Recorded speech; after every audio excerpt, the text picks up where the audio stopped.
Welcome to Dhruv study.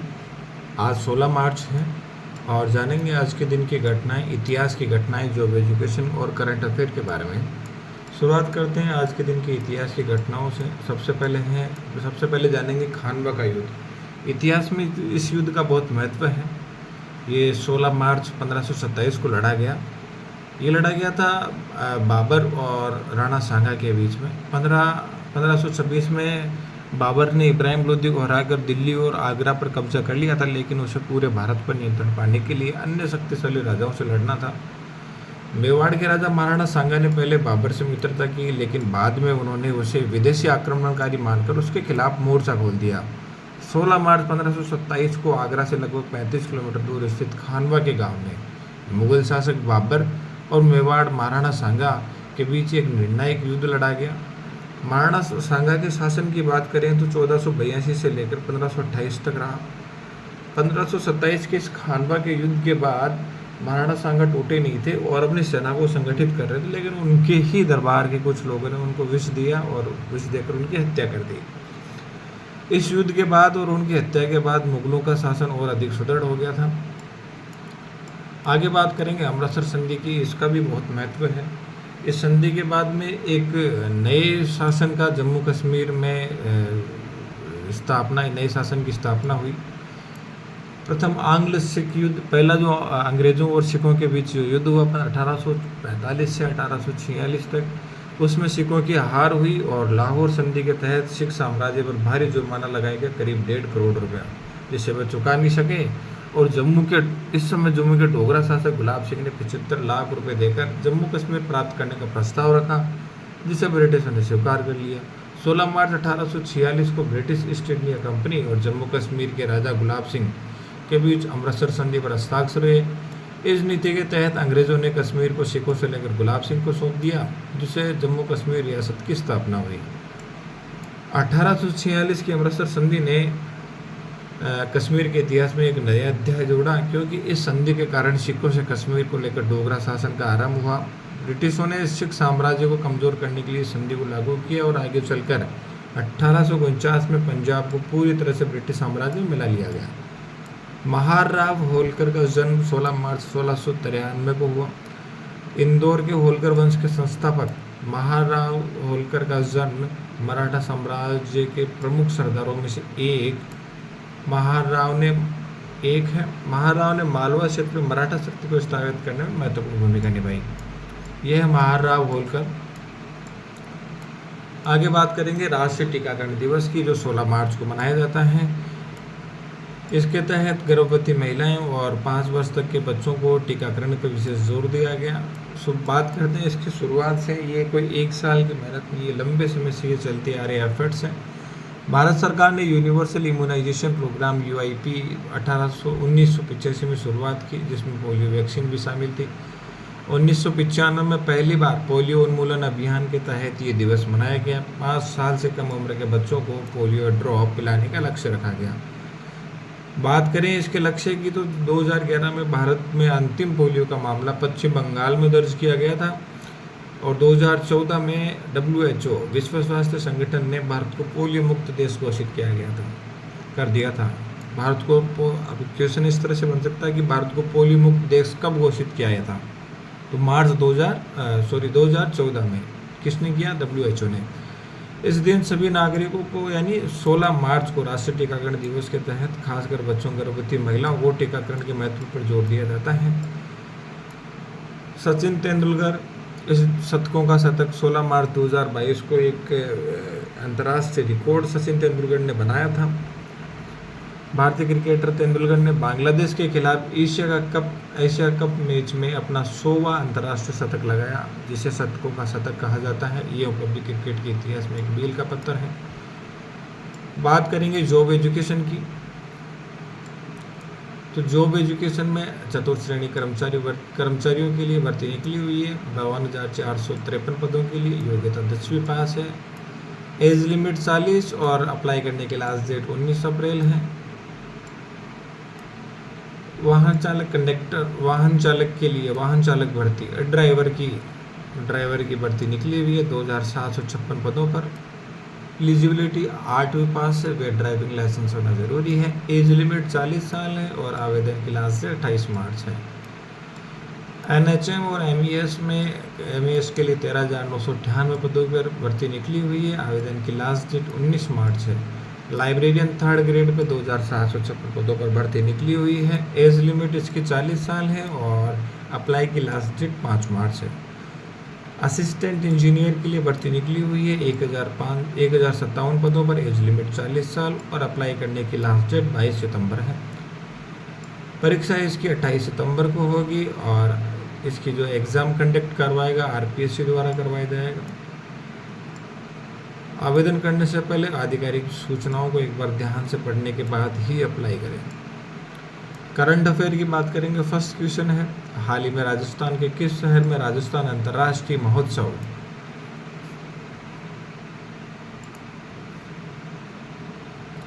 का उद्घाटन किया गया? इसका आंसर है जयपुर। यानी राजस्थान इंटरनेशनल फिल्म फेस्टिवल यानी रिफ का आयोजन 11वां संस्करण 1 से 5 फरवरी 2025 तक जोधपुर में आयोजित किया गया। इस महोत्सव का उद्घाटन समारोह 1 फरवरी को INOX PVR Ansal royal plaza में हुआ, जबकि समापन समारोह पुरस्कार वितरण 5 फरवरी को मेहरानगढ़ किले में आयोजित किया गया। रिफ राजस्थान में राजस्थानी फिल्म आटा 2 का वर्ल्ड प्रीमियर भी हुआ, जो इस महोत्सव का एक प्रमुख आकर्षण है। इस राजस्थान इंटरनेशनल फिल्म फेस्टिवल के तहत जो देश विदेश की जो मूवीज़ हैं उनकी स्क्रीनिंग की जाती है। शुभमन गिल ने कितनी बार ICC player of the month award जीता? तो ये है 3 बार। शुभमन गिल को फरवरी 2025 में ICC player of the month award मिला, जिससे ये उनका तीसरा ICC player of the month award बन गया। इससे पहले उन्होंने जनवरी 2023 और सितंबर 2023 में यह पुरस्कार जीता था।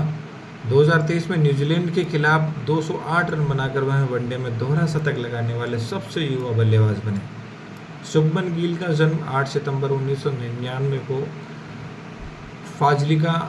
फाजिलका पंजाब में हुआ था। उनके पिता लखविंदर सिंह एक किसान है। उन्होंने बचपन से ही शुभमन को क्रिकेट खेलने के लिए प्रेरित किया। अतुल कुमार गोयल को 2025 में किस संगठन का मुख्य कार्यकारी अधिकारी सीईओ नियुक्त किया गया? आंसर है भारतीय बैंक संघ आईबीए के बारे में थोड़ा सा डिटेल से जानते हैं। अतुल कुमार गोयल को मार्च 2025 में भारतीय बैंक संघ का सीईओ नियुक्त किया गया।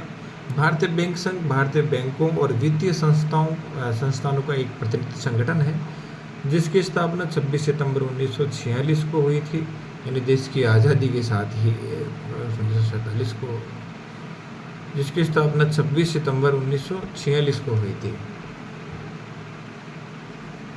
देश की आज़ादी से पहले।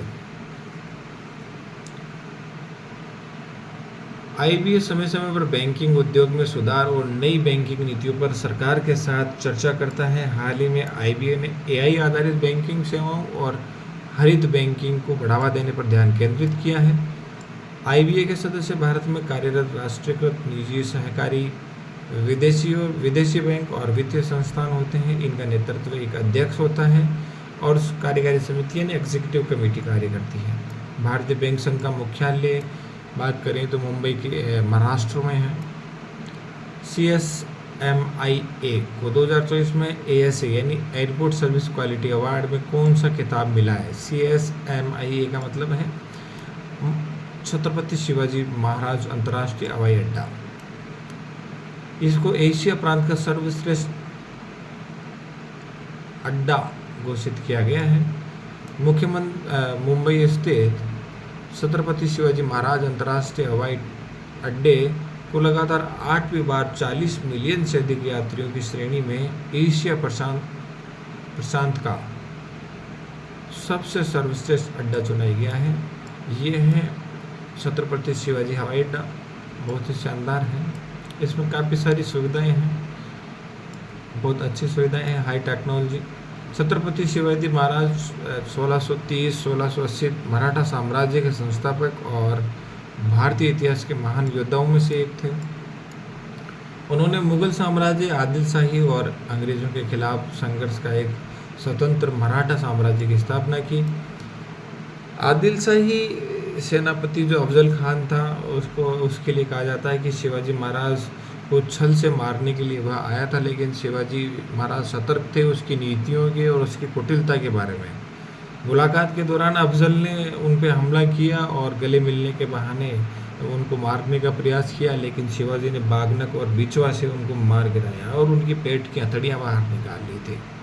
इसके बाद उसकी सेना को पराजित किया। ये इस तरीके से आप देख सकते हैं सीन में, ऐसे बागनक से उसके पेट में घुसा के निकालिए, इस तरीके का बागनक था। गोरिल्ला पद्धति में ये माहिर थे इनकी सेना।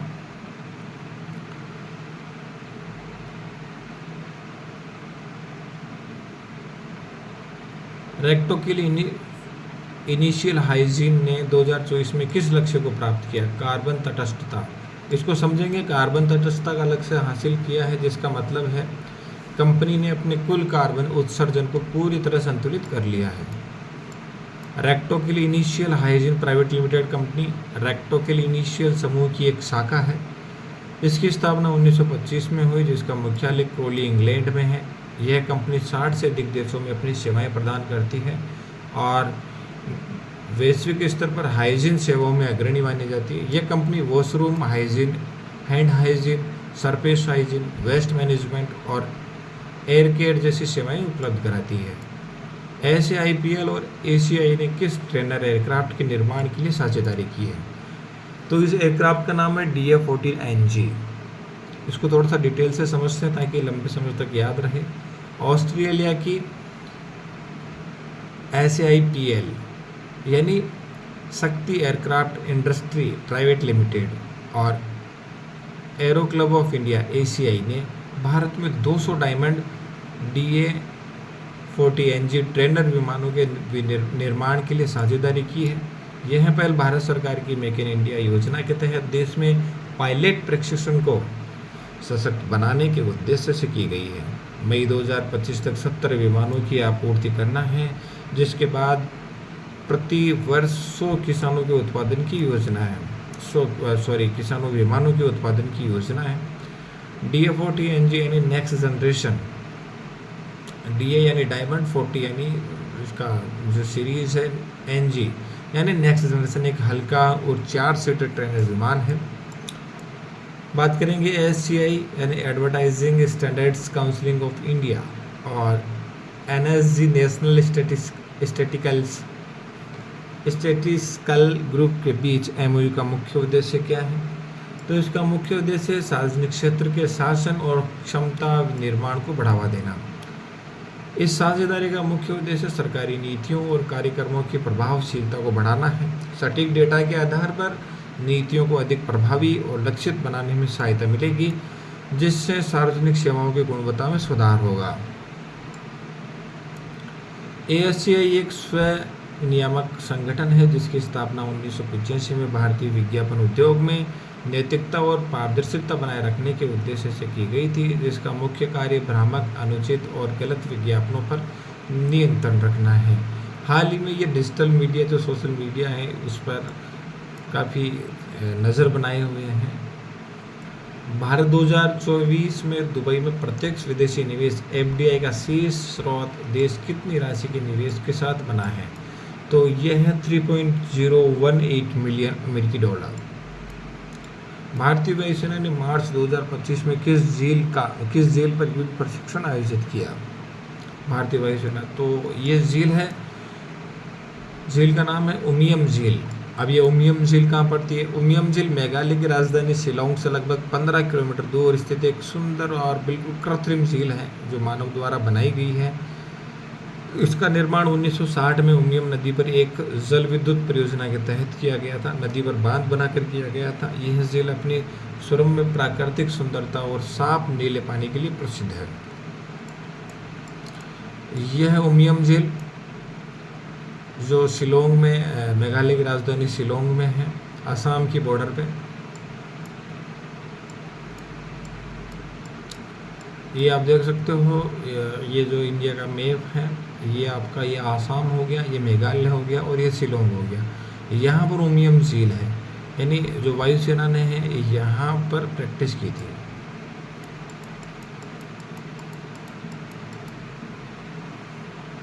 युद्ध का प्रशिक्षण ही यहाँ पे लिया था।